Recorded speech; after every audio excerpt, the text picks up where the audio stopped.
Hello, everyone, and welcome to the Den. It's a very special kind of episode. I don't get to do this too often, but I got lucky enough to see an early screening of Attack of the Dock. This is the G4 documentary. It talks about kind of the rise and the fall of the network, a lot of discussion about Attack of the Show and its influences and impacts, and of course, how the geek world changed over the course of G4's run. Before I get too deep into my initial impressions about the documentary, I would like to at least give you context as to where I'm coming from as a person who grew up with G4. I began as a Tech TV fan, so when G4 and Tech TV merged, I was quite upset because a lot of things like the screensavers and some of the various tech-related shows were just going to be dumped to the wayside. And I remember G4 when it was just its own little thing where it had kind of little niche shows about different genres of game. And all of them were like one word with an exclamation point, like sports or cheat or arena. I always stumbled into episodes of Arena, and there's nothing more exciting than watching a bunch of people you don't know play Counter-Strike. So when the merger happened, I wasn't like the most excited person in the world. If anything, I was like, oh man, now Tech TV is just going to go downhill and be garbage.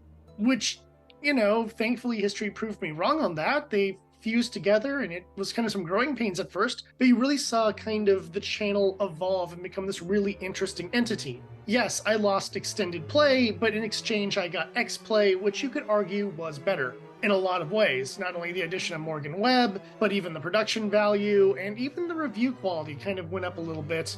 Though I know plenty of people who would argue with X-Play, myself included, on certain review scores they gave and things along those lines. That show was always a little bit controversial, but that's not really here nor there. In addition to that, you saw other review shows, you saw kind of the evolution of different things, including, documentary type shows on different aspects of video game history. And while nowadays there's about 1,000 videos online that you can find on different subjects about video game history, at the time this was one of the few options we really had. I even remember using some of the G4 Tech TV era shows as sources when I was doing various research projects on video games, because the information there was valid, and oftentimes they would have one of the creators, whether American, Japanese, European, what have you, talk about the game. So if I quoted them from the show, it is an actual video that I'm quoting them from. I did that multiple times, and it really helped me expand the way I did research. So it wasn't just books, because you're not going to find a lot of books on the history of video games, especially in the early 2000s. And YouTube still hadn't become a major thing yet, and even then, using YouTube as a source at that time period, yeah, forget about it. As it evolved and kind of became a real channel, I actually began to really like it and really enjoy a lot of the shows they had on there. And when Attack of the Show came on, I was kind of like, well, that's a stupid name.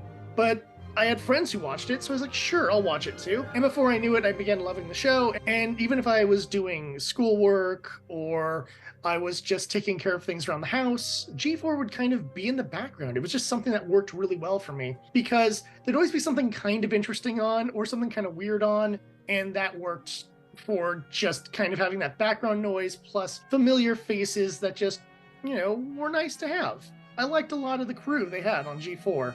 In addition to that, there was one show I really liked, though I've struggled this whole time trying to remember the name of it, but it was a show that basically showed old commercials for video games. Sometimes they'd show the Japanese commercials, sometimes they'd show the game trailers, and it was crazy because they'd show all these games that never came out to the US. And it was so cool to see those, especially when they would do things where they're showing off a bunch of anime games. You're seeing these old Yu Yu Hakusho and Flame of Recca and Hunter x Hunter and what have you games. And I'm like, oh my gosh, that's such and such. That's JoJo's Bizarre Adventure. And I recognize that stuff, and it blew my mind. Oh, there's like a Sega game for Fist of the North Star? Why have I never heard of this before? And I loved learning those little factoids and getting excited about that and seeing those really weird trailers. And obviously G4 became quite the discussion topic online. Whether you were on the forums, IRC, just talking with friends on AIM or any other form of chat service, you would end up going on and going, oh man, did you see this sketch? Or, oh, can you believe those idiots at X-Play said this about a JRPG? And they always hate JRPGs, and having those conversations. So obviously there was a huge kind of cultural thing around G4 that I think if you were born a little too late or a little too early and you weren't right in that middle group, you completely missed out on it, and it really wouldn't have been the same thing for you. I think I was just the right age as G4 started to become a thing, and it worked out, really cool for me and all my friends.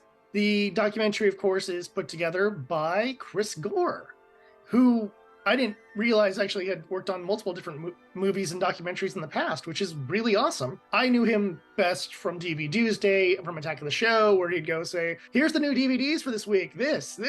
He would just bum rush through things. It was crazy. Chris felt more like someone within, kind of the nerd geek sphere rather than just some stuffy critic, because especially back in the 90s and into the early 2000s, you had a lot of the stuffy critics going, no, there were explosions in this movie and therefore thumbs down. I wanted someone to go and say, well, it's a pretty good action movie, but you can tell they're trying to ape off Lethal Weapon, and if you're looking for Lethal Weapon clone, it's okay, but if you're looking for like a hardcore good action movie, you can give it a pass. And there are only a handful of film reviewers that I could think of that were in that category, and Chris Gore was one of them that I ended up, kind of trusting his point of view on things. Moving on to the documentary, I will say that it was an emotional experience for me. And I mean that in a lot of ways. I'm not meaning I was crying at the end, but more the point of seeing them talk about the origins of the channel and the merger of Tech TV and feeling that little shot of anger that I felt when I was younger and being like, ugh, you're destroying Tech TV, how dare you? And kind of having those memories flood back to me going like, oh, right, I was really pissed off. Nowadays, it seems silly. Oh, two channels are merging. Oh, you're angry. But Tech TV meant something, and G4 felt like kind of the poor man's nerd channel. And but then when they came together, it took all the best parts of both and just kind of made something better. But at the time, we didn't know that. Everyone just thought Tech TV was going to go to the gutters, and thankfully it didn't. And seeing, kind of the early days of Attack of the Show and going, oh my gosh, yes. And seeing the various clips, even when they just flashed through things, you still kind of have those moments like, oh, I remember when that first came on, or I remember how much we talked about this and that. And, seeing just, Kevin and Olivia, back then, how young they look. And it's just kind of great to see there, and then all the memories flooding back. And then, when Olivia left, and as the channel started to slowly go into decline, and all that kind of thing of just me and my friends going like, man, it's just not fun anymore. Like, the channel's dying. They've gotten rid of a lot of their old shows, and now they're just showing garbage reruns of stuff. Or frankly, having those memories come back and all those feelings was a strange experience. I think if you're someone who grew up with G4, if you went through all the different stages of the network and its evolution, its rise, its fall, some of the weird experimental programming they had, like that Code Monkeys cartoon and that weird British show where they blew up caravans. I don't know what that was called, but that thing, they showed a lot of episodes of that. But if you went through all that, you're going to have probably an emotional journey through this documentary. So yeah, those are kind of my initial impressions of this movie. And I really am looking forward to when this gets released on Blu-ray in April, because I really want to see this again. I want to be able to kind of experience it without having my emotions get in the way, and kind of go with a more clear mind into looking into this documentary and properly being able to criticize it. But if you do have the chance to see an early screening, I really do recommend it, whether or not you're a big fan of G4, because I think you're going to get something out of it. Before I wrap up, I thought it'd be kind of fun to kind of reminisce on some of my favorite skits and what have you from Attack of the Show. So the first one I want to bring up is one that became kind of a running joke with me, my brother, and some of my friends. Reading Rambo. So Reading Rambo was this silly little sketch. I think they did only 2 or maybe 3 of them, where Rambo would kind of teach a kid to read, although fail miserably, and things would go crazy. And the one that became a running joke with me and my friends and family was the Giving Tree one, where Rambo starts getting really, really upset about the Giving Tree and how he needs to go and kill Shel Silverstein, which the kid says, but Shel Silverstein's already dead. And Rambo replies, not by me, he's not. And it just became a thing where if someone, like, you're angry about something from the past, someone would inevitably say, but such and such is already dead. And then we just always reply, not by me, he's not. So I don't know, it was just dumb. It just hit the right time. And even thinking about it now still kind of makes me laugh. A second one wasn't a specific moment, but when YouTube started to kind of grow and grow and grow, they started, finding videos and declaring whether or not the video was shenanigans. If someone actually specifically did something, or if it was completely fake and made up to try to get clicks. And I loved it, because when they found shenanigan videos, they have a little visual effect, like this little brand that would go on the screen and say shenanigans. You hear a cow go moo. And it was just silly and whatever, but it was fun seeing them make fun of YouTube videos. If someone's like, oh, it's a video of an earthquake, but then, they're like, wait a second, why isn't that moving and that moving? You're just shaking the camera. I call shenanigans, and then they do the thing. So I don't know, I really enjoyed that. It was just a kind of a fun recurring thing, and I appreciate that kind of, hey, let's make fun of these silly YouTube videos, back when YouTube was more people's random videos and not so much series or video essays about different subjects. The last Attack of the Show moment I want to bring up is in the post-Olivia Munn time period. I don't remember who Kevin's host was at the time, and I don't remember what the subject led to the discussion, but they were talking about their, backgrounds. And the one co-host lady goes, I don't know about that because my family's Russian. And Kevin Pereira instantaneously just goes, Russian to get in my pants, USA, USA, USA. And me and my best friend just fell over laughing. It was instantaneous. You can tell it wasn't like scripted. It was just, he immediately come up with Russian to get in my pants and the USA chant.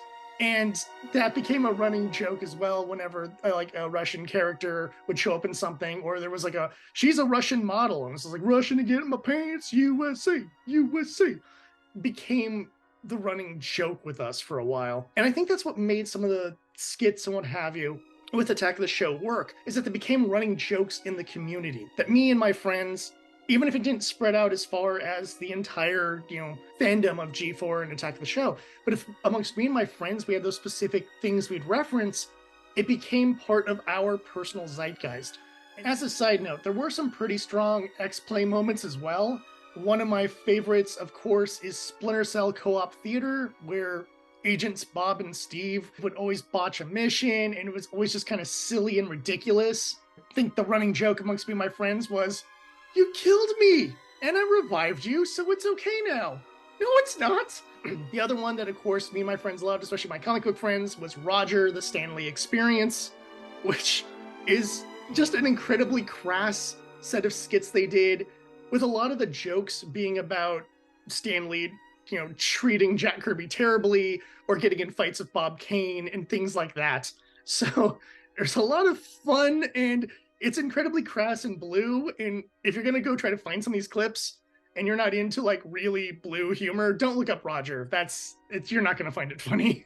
And then finally, I remember a couple episodes where they do movie parody skit things leading into the reviews. And I think these were mostly from the same episode, but I can't be certain. But I remember they did one that was making a parody of the opening of Reservoir Dogs, where everyone's just having a inane Reservoir Dogs conversation.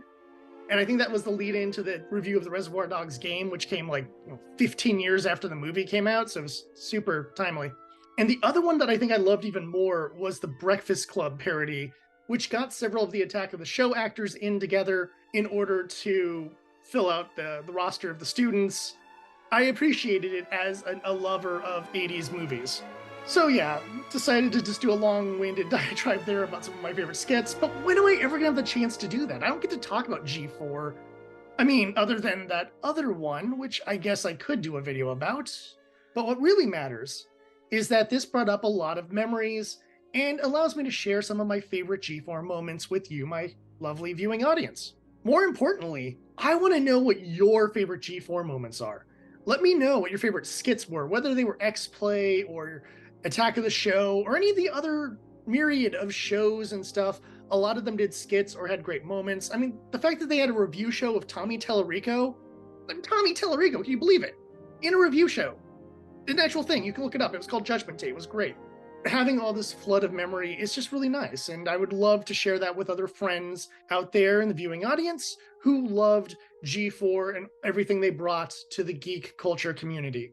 Other than that, please like and subscribe. Share this video with any of your friends who might have an interest in Attack of the Dock. And until next time, I'm the Dapper Bard, and I'll see you at the tavern.